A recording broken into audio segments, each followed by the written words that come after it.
اور آیت نمبر 11 اور 12 میں یہ بات واضح کر دی کہ ان لوگوں کو الصلاۃ کا حکم دیا گیا، لیکن یہ لوگ الصلاۃ کی بجائے اس کی ضد فساد کر رہے ہیں۔ فساد لفظ بنا ہے فساد سے، اور فساد دو الفاظ کا مجموعہ ہے،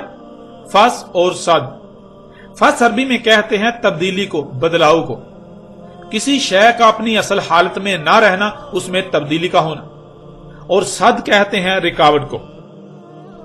اب ان دونوں الفاظ کو جمع کیا جائے تو لفظ فساد وجود میں آئے گا، جس کے معنی بنتے ہیں شے کا اپنی اصل حالت میں نہ رہنا، اس میں کسی تبدیلی کا ہونا جس سے اس میں رکاوٹ پیدا ہو جائے۔ یعنی جیسے ایک مشین کئی پرزوں کا مرکب ہوتی ہے، تمام کے تمام پرزوں میں ربط قائم ہوتا ہے جب تک کہ تمام کے تمام پرزے اپنے اپنے مقام پر رہتے ہوئے اپنی اپنی ذمہ داری پوری کرتے ہیں، پوری مشین ٹھیک رہتی ہے، اس میں قائم توازن برقرار رہتا ہے، اس میں نظم تسلسل قائم رہتا ہے۔ اگر مشین میں کہیں بھی کوئی تبدیلی واقع ہو، کسی پرزے کو اس کے مقام سے ہٹا دیا جائے، تبدیلی کر دی جائے، بدلاؤ آ جائے، تو پرزوں میں ربط ٹوٹ جائے گا، جس سے مشین میں قائم تسلسل نظم میں رکاوٹ آ جائے گی، اسے فساد کہتے ہیں۔ اور پھر ظاہر ہے یہ کس کی ضد ہو سکتا ہے؟ یہ ضد ہے ہر شے کا اپنے اصل مقام پر رہنا، اس میں کسی بھی قسم کی کوئی تبدیلی کا نہ ہونا، شے کا اپنی اصل حالت میں ہونا یا رہنا جس سے اس میں توازن تسلسل ربط قائم رہے، اس میں کسی بھی قسم کی رکاوٹ پیدا نہ ہو۔ اور عربی میں اس کے لیے لفظ سل کا استعمال ہوتا ہے۔ سل، اسی سے لفظ الصلاۃ بنا ہے۔ لفظ الصلاۃ 4 الفاظ کا مجموعہ ہے، ال، سل، الف اور تا یعنی تے۔ عربی کا اصول ہے کہ جب بھی کسی مخصوص شے کا ذکر کرنا مقصود ہو تو اس کے شروع میں ال یعنی الف لام کا استعمال کیا جاتا ہے، آگے لفظ سل آ جاتا ہے جس کے معنی آپ جان چکے ہیں، اور آگے آ جاتا ہے الف۔ عربی گرامر کے مطابق الف اگر کسی بھی لفظ کے شروع میں آئے تو اسے سوالیہ بنا دیتا ہے، اور اگر آخر میں آئے تو اسے ماضی کا صیغہ بنا دیتا ہے، اور اگر درمیان میں آئے تو جس کا ذکر کیا جا رہا ہے، جس کی بات کی جا رہی ہے، اس کا کل بنا دیتا ہے، اس میں سے کسی کو بھی مستثنا قرار نہیں دیتا۔ اور آخر میں تا ہے جو کہ براہ راست اس کا اظہار کرتی ہے جس کے بارے میں بات کی جا رہی ہو، یعنی جس میں سب کا سب سل کرنا ہے،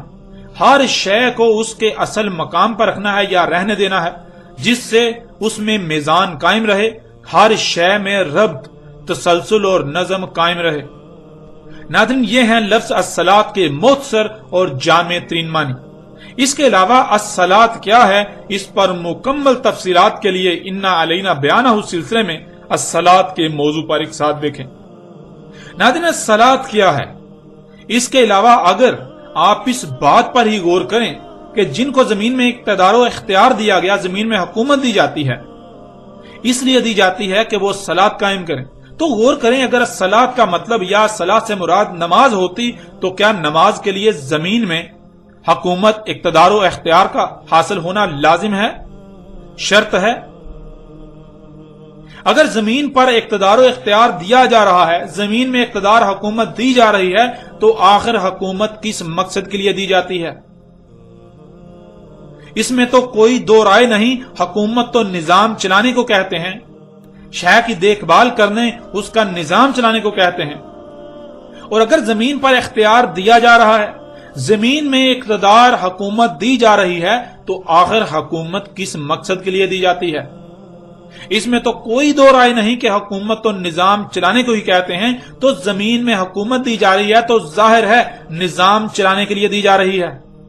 کہ زمین کی دیکھ بھال کی جائے، کوئی بھی زمین میں خرابیاں نہ کر سکے، اگر پہلے سے کوئی خرابیاں کی گئی ہیں تو ان کی اصلاح کی جائے، اگر خرابیاں کی جا رہی ہیں، فطرت میں پنگے لیے جا رہے ہیں تو ان کو روکا جائے، ایسا کرنے والوں کو ڈنڈے کے ساتھ، سختی کے ساتھ روکا جائے۔ اب ناظرین ذرا غور کریں، ذوالقرنین علیہ السلام کو اگر مکن دیا گیا، یعنی زمین میں حکومت دی گئی، زمین میں اقتدار و اختیار دیا گیا، تو ظاہر ہے اس لیے دیا گیا تاکہ وہ الصلاۃ قائم کریں، یعنی زمین میں تمام کی تمام مخلوقات کو ان کے اپنے اصل مقام پر رکھیں۔ اگر فساد کیا جا رہا ہے تو نہ صرف فساد روکیں بلکہ زمین کی اصلاح کریں، یعنی اگر آپ اپنی گاڑی کسی کو دیتے ہیں تو کس مقصد کے لیے دیں گے؟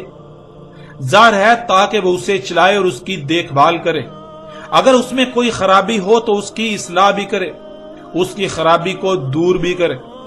ذوالقرنین کو اللہ سبحانہ وتعالی نے زمین میں مکن دیا تو اس لیے تاکہ الصلاۃ قائم کریں، زمین کی تمام مخلوقات کو ان کے اصل مقامات پر رکھیں یا رہنے دیں۔ اگر زمین میں فساد ہو رہا ہے تو اس فساد کا رستہ روکیں اور زمین میں اصلاح کریں، زمین کی اصلاح کریں۔ اور یہی وہ وجہ تھی جس وجہ سے ذوالقرنین کو تمام کی تمام اشیاء سے اسباب دیے گئے۔ تمام کی تمام اشیاء سے اسباب دینا ہی اس بات کی وضاحت کر رہا ہے کہ ان سے پہلے زمین میں جن جن کو مکن حاصل تھا انہوں نے یا تو زمین کی تمام اشیاء میں فساد کر دیا ہوا تھا یا پھر فساد زدہ کر رہے تھے۔ اگر اس فساد کو نہ روکا جاتا، اگر ان کو نہ روکا جاتا تو زمین تباہ و برباد ہو جاتی۔ اس لیے تمام کی تمام اشیاء سے اسباب دیے گئے ذوالقرنین علیہ السلام کو تاکہ وہ ان اسباب کو بروئے کار لاتے ہوئے زمین کی اصلاح کریں، مفسدین کا رستہ روکیں۔ تو اگر ایسی شخصیت جسے ذوالقرنین کہا جا رہا ہے، یعنی وہ شخصیت جسے زمین کے مغرب و مشرق تک کا اقتدار کیا گیا، وہ شخص زمین میں کہیں جاتا ہے تو کیا وہ گھومنے پھرنے جائے گا؟ نہیں، وہ گھومنے پھرنے نہیں بلکہ اسی مقصد سے جائے گا کہ وہاں فساد کیا جا رہا ہے تاکہ اس فساد کا رستہ روکا جائے، اور وہاں اصلاح درکار ہے، زمین میں اصلاح کی جائے، زمین کی اصلاح کی جائے۔ اب اگلی آیات میں دیکھیں اللہ سبحانہ وتعالی نے کیا کہا، فَأَتْبَعَ سَبَبًا، پس اتباع کی یعنی پیچھے چلا ان اسباب میں سے ایک سبب کے جو ہم نے اسے دیے تھے۔ ناظرین، تبع کہتے ہیں کسی کے پیچھے چلنے کو۔ مثلا اگر آپ کے پاس کوئی ایسے ذرائع ہیں، ایسے اسباب ہیں جو آپ کے پاس خبریں لاتے ہیں تو ان کے پیچھے جانے کو اتباع کہتے ہیں، عربی میں تبع کہتے ہیں۔ اب ذوالقرنین نے یعنی اس شخص نے جسے زمین کے مغرب و مشرق تک کی حکومت دی گئی تھی، اقتدار دیا گیا تھا، اس نے اللہ کے دیے ہوئے اسباب میں سے ایک سبب کی اتباع کی، اس کے پیچھے چلا۔ یعنی بالکل واضح ہے کہ ذوالقرنین کو یعنی اس شخص کو جسے زمین کے مغرب و مشرق تک کا اقتدار دیا گیا تھا، اسے زمین میں مکن اس لیے دیا گیا تاکہ وہ صلاۃ قائم کرے، اور صلاۃ کے لیے اسباب کی ضرورت ہوتی ہے، اور اسی مقصد کے لیے اللہ سبحانہ وتعالی نے اسے تمام کی تمام اشیاء سے اسباب دیے۔ اب زمین میں کہاں کہاں کیا کیا ہو رہا ہے اس کی معلومات کے لیے زمین میں سے خبروں کا آنا لازم ہے، اس کی معلومات کے لیے زمین سے خبروں کا آنا لازم ہے تاکہ ان خبروں کی بنیاد پر جہاں جہاں فساد ہو رہا ہے تو وہاں وہاں فساد کو روک کر اصلاح کی جائے۔ تو اسباب میں سے ایک سبب کے ذریعے اس کے پاس زمین کے کسی خطے کی خبر آئی کہ وہاں فساد ہو رہا ہے، جسے روکنے کے لیے اس سبب کی اتباع کی یعنی اس کے پیچھے گئے، اس خبر کے پیچھے گئے۔ قرآن میں اللہ سبحانہ وتعالی نے اس مقام پر تو صرف اتنا بتایا کہ ذوالقرنین کو یعنی اس شخص کو جسے زمین کے مغرب و مشرق تک کا اقتدار دیا گیا تھا اسے اسباب دیے، ان اسباب میں سے ایک سبب کے ذریعے خبر آئی تو اس کے پیچھے گیا۔ اب قرآن سے سوال کرتے ہیں کہ وہ کون سی شخصیت تھی جس کو ایسے اسباب حاصل تھے، جس کو ایسے اسباب دیے گئے تھے، ان اسباب کے ذریعے اس شخصیت کے پاس زمین سے خبریں آتی اور وہ شخصیت ان اسباب کی اتباع کرتی یعنی ان کے پیچھے جاتی۔ جب قرآن سے یہ سوال کیا جائے تو آپ حیران رہ جائیں گے کہ قرآن میں اللہ سبحانہ تعالیٰ نے اس حوالے سے کیا رہنمائی کی، کیسا جواب دیا۔ وَتَفَقَّدَ الطَّيْرَ فَقَالَ مَا لِيَ لَا أَرَى الْهُدْهُدَ أَمْ كَانَ مِنَ الْغَائِبِينَ لَأُعَذِّبَنَّهُ عَذَابًا شَدِيدًا أَوْ لَأَذْبَحَنَّهُ أَوْ لَا يَأْتِنِي بِسُلْطَانٍ مُبِينٍ فَمَكَثَ غَيْرَ بَعِيدٍ فَقَالَ أَحَطتُ بِمَا لَمْ تُحِطْ بِهِ وَجِئْتُكَ مِنْ سَبَإٍ بِنَبَإٍ يَقِينٍ إِنِّي وَجَدتُّ امْرَأَةً تَمْلِكُهُمْ وَأُوتِيَتْ مِنْ كُلِّ شَيْءٍ وَلَهَا عَرْشٌ عَظِيمٌ۔ اس وقت آپ کو اسکرین پر سورہ نمل کی 20 تا 23 تک آیات نظر آ رہی ہیں۔ ان آیات میں سلیمان علیہ السلام الہدہد کے بارے میں پوچھتے ہیں کہ وہ کہاں ہے، کیا وہ غائب ہے یعنی سامنے موجود نہیں ہے؟ اگر وہ بغیر کسی معقول وجہ کے غیر حاضر ہے تو اسے اس کے عمل کی شدید سزا دی جائے گی، اور زیادہ وقت نہیں گزرتا کہ الہدہد حاضر ہوتا ہے اور ساتھ کہتا ہے کہ وہ سبا سے یقینی نبا کے ساتھ آیا ہے۔ اس نے ایک عورت کو دیکھا جو ان پر حکومت کرتی ہے، اس کو تمام کی تمام اشیاء سے دیا گیا، اور اس کا عرش عظیم ہے، یعنی اس کا اقتدار بہت مضبوط ہے، اتنا مضبوط کہ اگر اس کے اقتدار کو نکال دیا جائے تو پیچھے زمین میں جتنی بھی حکومتیں اور اقتدار بچتے ہیں ان کی اہمیت اور حیثیت ایسی ہی رہ جائے گی جیسے کہ جسم سے تمام کی تمام ہڈی نکال دینے سے پیچھے جسم کی اہمیت و حیثیت رہ جاتی ہے۔ اور اس کے بعد سلیمان علیہ السلام اپنے اس نبا لانے والے سبب کی اتباع کرتے ہیں، یعنی اس کے پیچھے ہو لیتے ہیں جب تک کہ اس معاملے کو نپٹا نہیں لیتے۔ اب ناظرین ذرا غور کریں، ایک مقام پر کہا جا رہا ہے کہ ذوالقرنین کو زمین کے مغرب و مشرق تک کا اقتدار دیا گیا، اسے تمام کی تمام اشیاء سے اسباب دیے گئے۔ ذوالقرنین یعنی جس شخصیت کو زمین کے مغرب و مشرق تک کا اقتدار دیا گیا، حکومت دی گئی، اس کو تمام کی تمام اشیاء سے اسباب دیے گئے۔ اور قرآن میں دوسرے مقام پر کہا جا رہا ہے کہ وہ سلیمان علیہ السلام تھے جنہیں تمام کی تمام اشیاء سے اسباب دیے گئے تھے، یعنی سلیمان علیہ السلام ہی وہ شخصیت ہے جنہیں زمین کے مغرب و مشرق تک کا اقتدار دیا گیا، حکومت دی گئی تھی۔ وہ سلیمان علیہ السلام ہی تھے جنہیں دو محسوس کرن حاصل تھے، جسے عربی میں ذوالقرنین کہا گیا۔ قرآن میں ایک مقام پر کہا جا رہا ہے کہ ذوالقرنین یعنی وہ شخصیت جسے زمین کے مغرب و مشرق تک کا اقتدار دیا گیا، حکومت دی گئی، اس کے پاس اسباب میں سے سبب کے ذریعے خبریں آتی اور وہ اس سبب کی اتباع کرتا، یعنی اسباب کے ذریعے آنے والی خبروں کے پیچھے جاتا، زمین میں ہونے والے فساد کو روکتا اور زمین کی اصلاح کرتا۔ تو وہی قرآن میں دوسرے مقام پر کہا جا رہا ہے کہ وہ سلیمان علیہ السلام تھے جن کے پاس ان کو دیے گئے اسباب خبریں لاتے اور سلیمان علیہ السلام ان اسباب کی اتباع کرتے، یعنی ان کے پیچھے چلتے ہوئے زمین میں ہونے والے فساد کو روکتے اور زمین کی اصلاح کرتے۔ اب ناظرین ذرا غور کریں، ذوالقرنین علیہ السلام کون تھے؟ ذوالقرنین یعنی وہ شخص جسے زمین کے مغرب و مشرق تک کا اقتدار دیا گیا، حکومت دی گئی، جسے زمین کے مغرب و مشرق حاصل تھے۔ قرآن کے اس مقام پر بھی اللہ سبحانہ و تعالیٰ نے یہ بات بالکل کھول کر واضح کر دی کہ ذوالقرنین سلیمان بن داؤد علیہ السلام تھے۔ ذوالقرنین داؤد کے بیٹے سلیمان علیہ السلام تھے۔ اس طرح ناظرین بڑھتے ہیں آگے اور ایک اور پہلو سے اس حقیقت کو آپ کے سامنے رکھتے ہیں کہ ذوالقرنین سلیمان بن داؤد علیہ السلام تھے۔ اس کے لیے اس وقت آپ کو سکرین پر سورہ الکہف کی 85 تا 93 تک آیات نظر آ رہی ہیں جن میں اللہ سبحانہ وتعالیٰ کا کہنا ہے فَأَتْبَعَ سَبَبًا حَتَّى إِذَا بَلَغَ مَغْرِبَ الشَّمْسِ وَجَدَهَا تَغْرُبُ فِي عَيْنٍ حَمِيَةٍ وَوَجَدَ عِندَهَا قَوْمًا قُلْنَا يَا ذَا الْقَرْنَيْنِ إِمَّا أَن تُعَذِّبَ وَإِمَّا أَن تَتَّخِذَ فِيهِمْ حُسْنًا قَالَ أَمَّا مَنْ ظَلَمَ فَسَوْفَ نُعَذِّبُهُ ثم يرد الى ربه فيعذبه عذابا نكرا واما من امن وعمل صالحا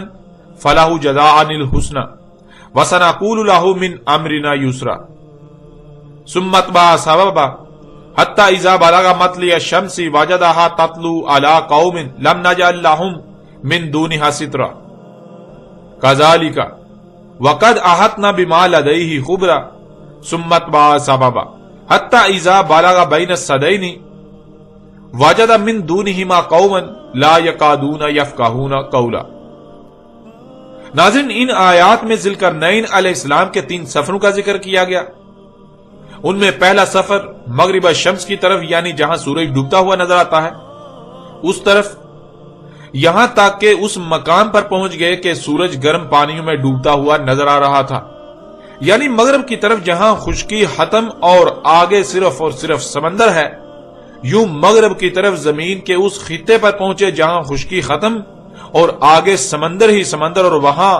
سے سورج کو گرم پانیوں کے چشموں میں غروب ہوتا ہوا پایا۔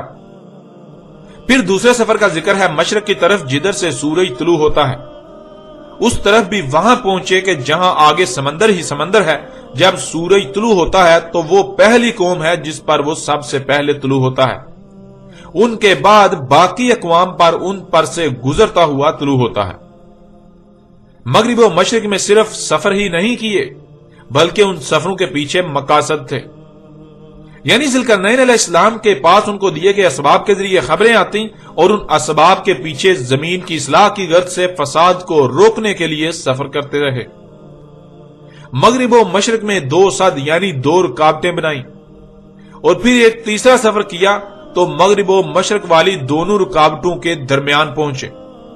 پھر وہاں بھی ایک سد تعمیر کی۔ اب ناظرین ذرا غور کریں، اگر آپ مغرب کی طرف سفر کرتے ہیں تو رستے میں دریا، جھیلیں، خشکی، کھائیاں، پہاڑ، دلدل، مشکل اور کٹھن ترین مقامات، گھاٹیاں، وادیاں، گھنے جنگلات، آبادیاں اور ایسے مشکل ترین خطے آتے ہیں کہ زمینی سفر ناممکن بن جاتا ہے، اور صرف ایک ہی صورت پیچھے رہ جاتی ہے جس کے ذریعے سے سفر کرنا ممکن ہو سکتا ہے، اور وہ ہے ہوائی رستہ۔ ذوالقرنین یعنی وہ شخصیت جسے زمین کے دونوں قرن حاصل تھے، یعنی زمین کے مغرب و مشرق تک کا اقتدار و اختیار حاصل تھا، حکومت حاصل تھی، اس کے پاس فضائی سفر کے بھی اسباب موجود تھے جن کے ذریعے اس نے یہ سفر کیے۔ اور یہاں یہ بات بھی ذہن میں ہونا لازم ہے کہ وہ شخصیت محض اکیلے ہی سفر نہیں کرتی تھی، بلکہ جب دشمن کے مقابلے پر نکلا جاتا ہے، دشمن کے علاقے پر حملہ کیا جاتا ہے، جنگ کے لیے نکلا جاتا ہے، تو اکیلے نہیں بلکہ فوج اور قوت کے ساتھ جایا جاتا ہے، فوج اور پوری قوت کے ساتھ نکلا جاتا ہے۔ فوج اور دشمن سے مقابلہ کرنے کے لیے جن اسباب کی ضرورت ہوتی ہے ان اسباب و وسائل کے ساتھ نکلا جاتا ہے۔ اس لیے ذوالقرنین علیہ السلام اپنی فوج اور قوت کے ساتھ ہوائی اسباب کے ذریعے مغرب و مشرق میں پہنچے اور دشمن کے علاقوں پر حملہ آور ہوئے، اور پھر وہاں جو کرنا مقصود تھا وہ سب کیا۔ ناظرین یہ آیات بالکل واضح کرتی ہیں کہ ذوالقرنین علیہ السلام وہ شخصیت تھی جسے فضائی اسباب بھی حاصل تھے، اور اس نے ان اسباب کا استعمال کرتے ہوئے فضائی سفر کیے،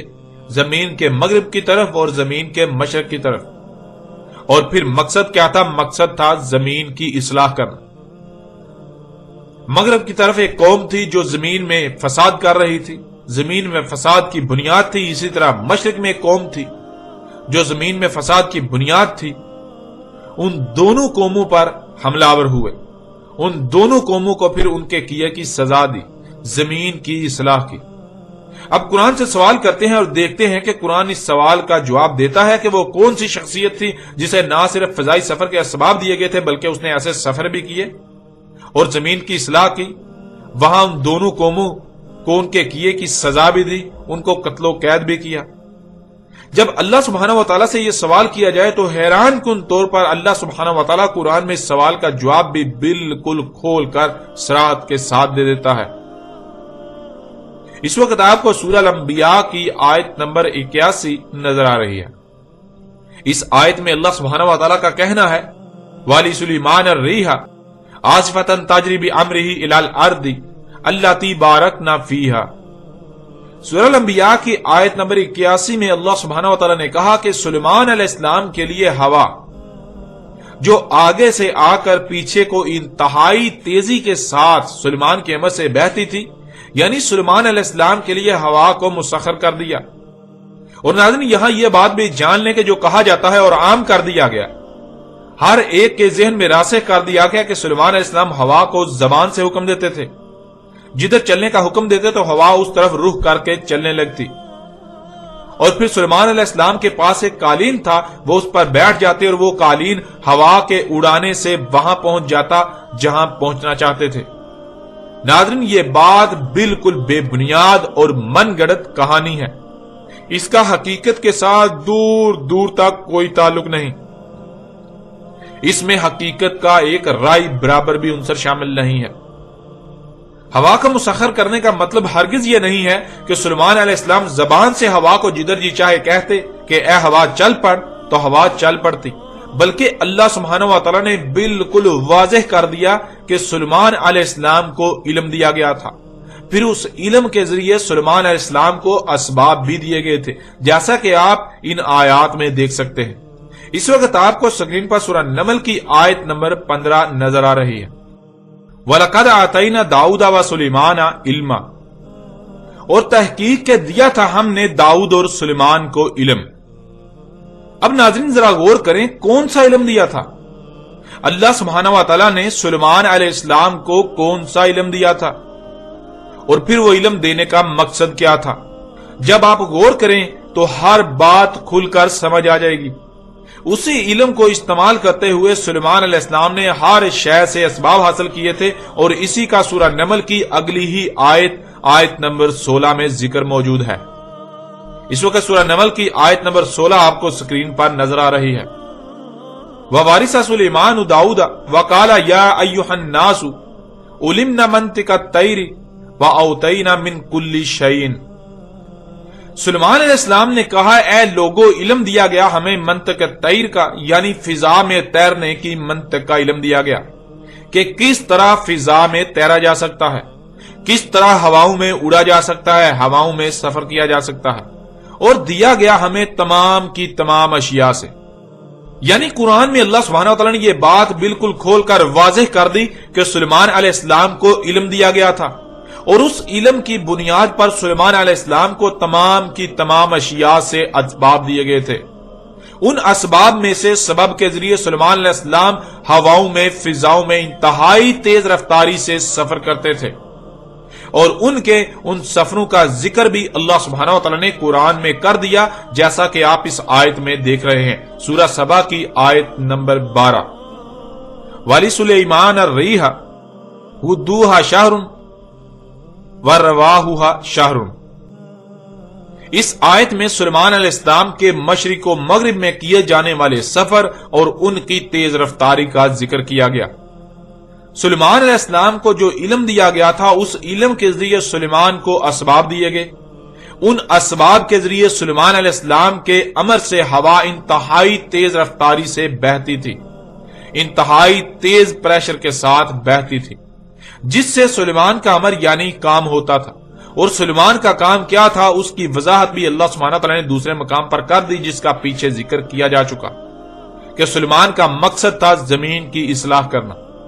سلیمان علیہ السلام کو تمام کی تمام اشیاء سے اسباب دیے گئے، تو ظاہر ہے ہواؤں میں سفر کرنے کے بھی اسباب دیے گئے۔ ان اسباب کے ذریعے سلیمان علیہ السلام کے لیے ہوا کو مسخر کر دیا گیا تھا، بالکل ایسے ہی جیسے آج انسانوں نے ہوا کو مسخر کر لیا ہے ہیلی کاپٹروں، جہازوں اور جیٹ انجنوں وغیرہ جیسے اسباب کے ذریعے۔ آپ اپنی آنکھوں سے دیکھتے ہیں کہ یہ اسباب آگے سے ہوا کو لے کر پیچھے کو انتہائی تیز رفتاری کے ساتھ نکالتے ہیں،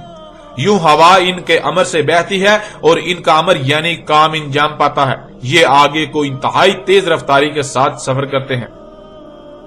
یوں نہ صرف آپ پر یہ بات بالکل واضح ہو گئی کہ سلیمان علیہ السلام جو ہواؤں میں سفر کرتے تھے تو وہ ایسا نہیں تھا جو آج تک پھیلا دیا گیا، جو کہانیاں گڑھ کر پھیلا دی گئیں، بلکہ حقیقت یہ ہے کہ سلیمان کو علم دیا گیا، اور اسی علم سے سلیمان کو اسباب دیے گئے۔ ان اسباب کے ذریعے سلیمان ہواؤں میں سفر کرتے تھے، اور وہ سفر بے مقصد اور فضول نہیں ہوتے تھے، بلکہ وہ سفر زمین میں اصلاح کی غرض سے ہوتے تھے، زمین میں فساد کو روکنے کی غرض سے ہوتے تھے۔ ناظرین، اب آپ خود غور کریں کہ سورہ الکہف میں کہا گیا کہ مغرب و مشرق کے ہوائی سفر ذوالقرنین علیہ السلام نے کیے، یعنی اس شخص نے جسے زمین کے دونوں قرن حاصل تھے، جس کو زمین کے مغرب و مشرق تک کا اقتدار و اختیار دیا گیا تھا۔ اور دوسرے مقام پر اسی بات کو ایک دوسرے پہلو سے واضح کرتے ہوئے کہا جا رہا ہے کہ وہ شخصیت سلیمان علیہ السلام تھے۔ سفر کے ذرائع سلیمان علیہ السلام کو دیے گئے۔ سلیمان نے ان فضا میں اڑنے والے اسباب کے ذریعے اتنے لمبے سفر کیے اور انتہائی تیز رفتاری سے سفر کیے۔ اب فیصلہ آپ خود کریں کہ ذوالقرنین کون تھا۔ ذوالقرنین یعنی وہ شخصیت جسے زمین کے دونوں قرن حاصل تھے، دونوں قرن یعنی جسے زمین کے مغرب و مشرق تک کی حکومت و اقتدار و اختیار حاصل تھا۔ کیا وہ سلیمان بن داؤد کے علاوہ کوئی دوسرا ہو سکتا ہے؟ نہیں، بالکل نہیں۔ اللہ سبحانہ وتعالی نے قرآن میں بالکل کھول کر واضح کر دیا کہ ذوالقرنین سلیمان علیہ السلام تھے، نہ کہ کوئی اسکندر اعظم یا سائرس ایرانی نامی مشرک،